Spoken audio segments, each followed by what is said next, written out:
सोलापुर नगर निगम चुनाव में ward number 5 से Bharatiya Janata party ने शानदार प्रदर्शन करते हुए चारों सीटों पर कब्जा जमाया है।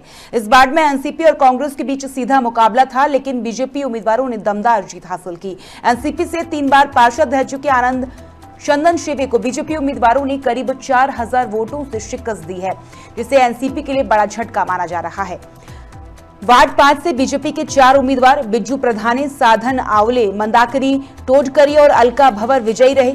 जीत के बाद बिज्जू प्रधाने भावुक नजर आए और इसे 30 साल के संघर्ष की सफलता बताया।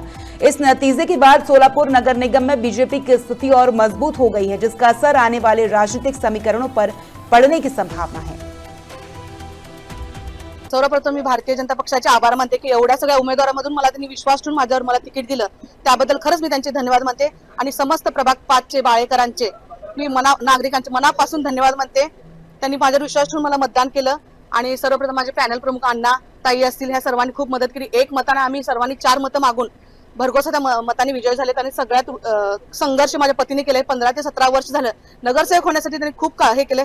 ते एक म्हण आहे ना, प्रत्येक पुरुषाच्या मागे एक स्त्री असते, पण माझ्या बाबतीत उलट आहे, प्रत्येक स्त्रीच्या मागे पुरुष हे माझे पती आहेत, त्यांच्यामुळे सगळं शक्य झालेलं आहे। आणि खरंच मी समस्त बाळेकरांचे मनापासून धन्यवाद म्हणते। प्रथमतः मी प्रभाग क्रमांक 5 मधल्या सर्वच मतदार बंधू भगिनींना मी धन्यवाद देतो की सोलापूर महानगरपालिकेची सार्वत्रिक निवडणूक लागली असताना त्यांनी आमच्यावरती जो प्रचंड मोठा विश्वास ठेवून आम्ही सर्वच उमेदवारांना प्रचंड बहुमताने आपण निवडून दिलात।